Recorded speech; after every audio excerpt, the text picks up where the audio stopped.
Rusia amenazó con atacar nuevos objetivos en Ucrania si Occidente le entrega sistemas de misiles de largo alcance. El Kremlin dijo haber lanzado ataques en Kiev que destruyeron tanques donados desde el extranjero. Jefes de Estado y de Gobierno se reúnen desde este lunes en Los Ángeles, Estados Unidos, para una nueva edición de la Cumbre de las Américas. El evento inicia con polémica y también con incertidumbre ante la ausencia de varios mandatarios. Hoy se conmemora el Día Mundial del Medio Ambiente y los intentos por generar conciencia sobre el cuidado del planeta son cada vez más creativos. En esta edición de noticias conoceremos la historia de un perro ficticio que ayuda a su dueño a recoger desechos reciclables en Chile. Hola y bienvenidos a una nueva edición de noticias en France 24. Los saluda Andrés Mesa Muñoz. Empezamos en Nigeria. Al menos 50 personas murieron, entre ellas muchos niños, después de un ataque contra una iglesia de San Francisco en la ciudad de Owo, ubicada en el estado de Ondo, al suroeste del país. La identidad y el motivo de los atacantes aún se desconoce, pero el país viene luchando en contra de una insurgencia islámica. Luis Muñoz nos trae más detalles. Un ataque en plena misa. Decenas de personas murieron después de que hombres armados dispararan y detonaran explosivos contra la iglesia de San Francisco. El gobernador condenó el suceso. Este es un desarrollo inesperado. Estoy sorprendido. Sin embargo, dedicaremos todos los recursos disponibles para cazar a estos agresores y hacerlos pagar. Nunca nos inclinaremos ante las maquinaciones de elementos despiadados en nuestra resolución de librar a nuestro estado de criminales. El ataque tuvo lugar en Owo, en el estado de Ondo, en el suroeste de Nigeria. Todavía no se ha identificado a los atacantes de un atentado en una zona pacífica, lejos de los habituales conflictos del país. De hecho, la zona más conflictiva está en el otro extremo de Nigeria, junto al lago Chad, donde tienen presencia grupos islamistas radicales como Boko Haram. En el noroeste del país, el conflicto es entre ejército y Estado, mientras que del centro al sur, la disputa es entre pastores musulmanes y campesinos cristianos. Estos enfrentamientos han crecido cerca de Owo. También los ataques del grupo que aboga por la independencia de Biafra en el sureste del país. Nigeria es el país más poblado y la mayor economía de África. Es rico en petróleo. Posee 350 grupos étnicos y 500 idiomas. El norte del país, con una geografía árida, es de mayoría musulmana. El sur, selvático, es de mayoría cristiana. El hambre, el desempleo, la corrupción marcan un conflicto que se agravó en 2009. Desde entonces, los datos nacionales contemplan 35.000 muertos, pero el Programa de Naciones Unidas para el Desarrollo calculó que la cifra podría ser de más de 350.000. Pasamos a Ucrania. El presidente ucraniano Volodymyr Zelensky salió nuevamente de Kiev para reunirse con sus tropas en la región de Zaporilla y en dos ciudades que se encuentran en el frente de batalla, Lysychansk y Soledar, en la región del Donbass. Por otro lado, el presidente ruso Vladimir Putin advirtió que Rusia atacaría nuevos objetivos en territorio ucraniano si las tropas de este país reciben misiles de largo alcance. Esto se produce en medio de una nueva ofensiva en Kiev el domingo, que según el Kremlin destruyó tanques donados desde el extranjero. Columnas de humo se elevan sobre la capital ucraniana. Las fuerzas rusas lanzaron su primer ataque contra Kiev en más de una semana. Se dispararon misiles de largo alcance desde el mar Caspio. Rusia dice que su objetivo eran los tanques y vehículos blindados suministrados por Europa. Tras los ataques, el presidente ruso Vladimir Putin lanzó su advertencia a Occidente. Si van a ser suministrados los misiles de largo alcance, sacaremos ciertas conclusiones y utilizaremos nuestros propios medios de destrucción, que tenemos suficientes para golpear aquellos objetivos que aún no hemos golpeado. En la capital se percibía la sensación de estar volviendo a cierto nivel de normalidad, los bares y cafés abiertos y la gente nuevamente en las calles. Sin embargo, algunos residentes estaban preparados para eventuales bombardeos. Todos hemos salido al patio trasero y ha cesado. Estamos acostumbrados. Los nuevos ataques se producen a medida que se intensifican los combates en el este del país, mientras las fuerzas rusas y ucranianas están centradas en una feroz batalla por el control de Severodonetsk. Mientras tanto, los ucranianos lograron una victoria parcial pero significativa en el este. Autoridades locales aseguran que ya controlan la mitad de Severodonetsk, una de las dos ciudades que faltan para que los rusos se apoderen de toda la región de Lugansk. Veamos. Es un potencial premio de consolación, aunque difícil de ganar. Rusia redobló esfuerzos para acabar con los últimos focos de resistencia en el Donbass. Sus fuerzas se enfrentaron a los soldados ucranianos en las calles de las ciudades estratégicas de Severodonetsk y Lysychansk. En general la situación es difícil. Ahora Severodonetsk es una mera concentración de acciones de combate. Entendemos que el ejército ruso está lanzando todas sus fuerzas y reservas. Las autoridades locales afirman que han volado los puentes de los alrededores para cortar las líneas de suministro de Ucrania, pero aseguran que a pesar de ello, el ejército logró recapturar partes de Severodonetsk. Pero Rusia dice que las fuerzas ucranianas se están retirando. También hubo ataques con misiles en la ciudad de Soledar, en el Donbass, y un aeródromo cerca de Kharkiv. Y el Ministerio de Defensa ruso dijo que habían derribado un avión de transporte militar ucraniano cerca de Odessa. Mientras los intensos combates tenían lugar, hubo una fuerte reacción desde Kiev tras el pedido del presidente francés Emmanuel Macron el viernes para no humillar a Rusia. Las terribles consecuencias de esta guerra pueden detenerse en cualquier momento. El ejército ruso puede dejar de quemar iglesias, el ejército ruso puede dejar de destruir ciudades, el ejército ruso puede dejar de matar niños. Si una persona en Moscú simplemente da esa orden, y el hecho de que todavía no haya esa orden es obviamente una humillación para todo el mundo. Macron es uno de los pocos líderes occidentales que ha intentado repetidamente dialogar con el presidente ruso, a raíz de su creencia de que Francia puede desempeñar un papel mediador en el conflicto.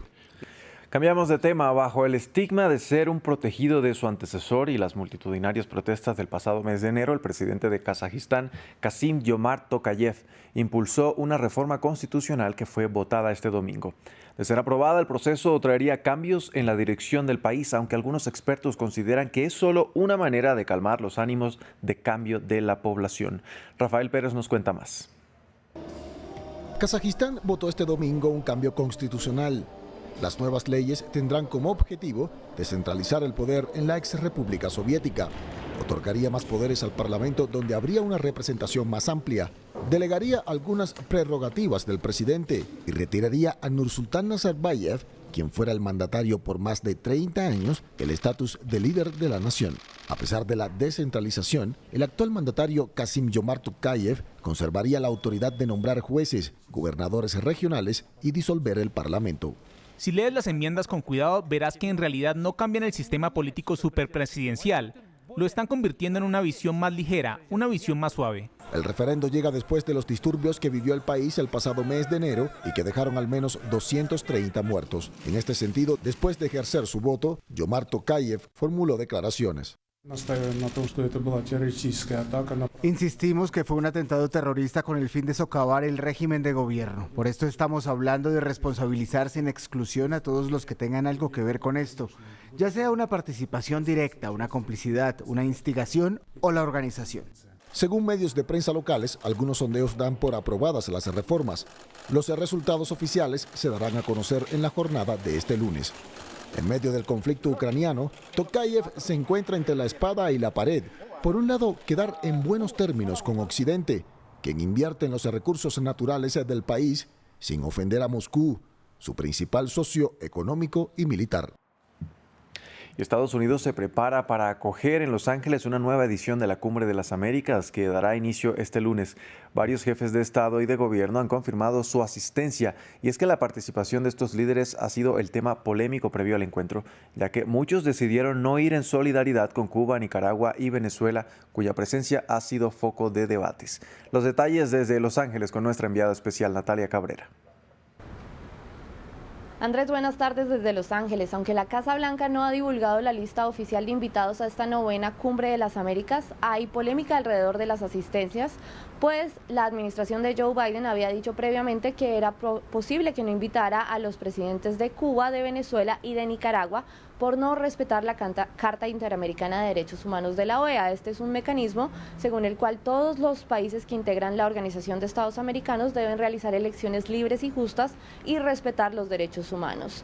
Tras de que se conociera la posibilidad de que estos países no pudieran asistir, el presidente de México, Andrés Manuel López Obrador, dijo que no asistiría y que enviaría en su lugar al canciller Marcelo Ebrard en su lugar.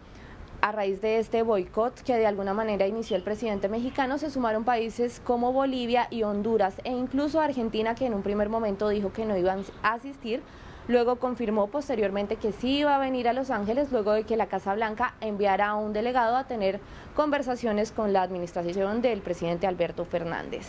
Alrededor de esta polémica y en la antesala de la cumbre aún no se conoce la lista oficial de los invitados, y en temas tan polémicos y tan cruciales para la región como son la migración y la recuperación económica post pandemia, no se sabe si sus principales actores van a estar aquí en el centro de convenciones. En otras noticias de Estados Unidos, el país fue sacudido este fin de semana por varios tiroteos. Uno de ellos fue registrado en un club nocturno de Chattanooga, Tennessee, donde al menos 3 personas perdieron la vida en la noche del sábado al domingo. Solo horas antes se dieron otros hechos similares, uno en Phoenix, Arizona, donde un adolescente falleció y 8 personas fueron lesionadas en un centro comercial, y otro en una zona de bares de Filadelfia, donde 3 personas murieron y otras 12 resultaron heridas. La policía de Filadelfia reveló nuevos detalles del incidente. Los uniformados observaron a varios civiles con heridos de bala tirados en la acera y en la calle. Los oficiales en el lugar comenzaron a brindar primeros auxilios a los heridos. Observaron a un hombre desconocido en la esquina suroeste de South y American Street, disparando una pistola contra una gran multitud en la cuadra 400 de South Street, desde aproximadamente media cuadra de distancia. Un acto horrendo e impensable que sucedió en un lugar de reunión local y turístico muy popular y que cobró la vida de 3 personas e hirió a otras 12. El presidente de Perú, Pedro Castillo, fue llamado a declarar en una investigación que tiene en contra por presunta corrupción.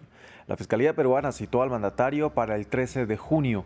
Castillo puede acudir al despacho fiscal o rendir testimonio desde el Palacio de Gobierno. El ente investigador está indagando desde abril las denuncias de irregularidades en la construcción del puente Tarata en la Amazonía del país. La Fiscalía considera que existió una organización criminal ligada al actual ejecutivo de Castillo, pero el presidente lo niega. Y hoy se conmemora el Día Mundial del Medio Ambiente, pero para esta fecha, una iniciativa de una ilustradora convirtió un perro que recoge desechos reciclables con su dueño en Santiago, la capital chilena, en el personaje principal de un cómic que busca concientizar a los visitantes del parque metropolitano más grande de Chile para que reciclen y no boten basura durante sus paseos. Andrés Granadillo nos cuenta más. En el Día Mundial del Medio Ambiente, un perro chileno ayuda a crear conciencia sobre el reciclaje. Todo comenzó cuando el Border Collie junto con su dueño empezaron a recoger una y otra vez la basura que dejan los visitantes de la mayor zona verde de la capital chilena. Una ilustradora tomó la historia de Sam y lo convirtió en un cómic. Al Sam lo reflejan súper bien. El artista que hizo las ilustraciones logró captar mucho lo que es de Sam y el mensaje mismo del instructivo, cómo está plasmado, también es el mensaje que yo siento que es el correcto, porque estos lugares no son los cuales a los que uno tiene que traer basura. Solo en abril recolectaron 602 mascarillas, 585 botellas y 304 latas, además de ropa, cascos y envoltorios de comida. Los responsables del parque quedaron impresionados por Sam y decidieron utilizar su imagen en su campaña de cuidado del parque. De ahí que visitantes como Sam son increíbles ejemplos para que puedan conocer todos nuestros visitantes y que puedan seguir su ejemplo y seguirse línea. Su línea no solamente en el trabajo con la basura y cuidar no dejar basura en nuestro parque, sino que puedan acompañarnos en esta estructura de trabajo, en esta forma de trabajo, en esta forma de mirar el día a día en Santiago, buscando ser cada vez más cuidadosos con el medio ambiente, cuidar nuestros bosques, cuidar nuestros parques. El personaje del cómic es un perro con capa de superhéroe que ayuda a limpiar el parque. El cómic ha superado las expectativas en las redes sociales. Y gracias a la historia de Sam, el superhéroe de 4 patas, los vendedores de bebidas cambiaron los vasos de plástico por los de vidrio e iniciaron programas educativos de clasificación de la basura.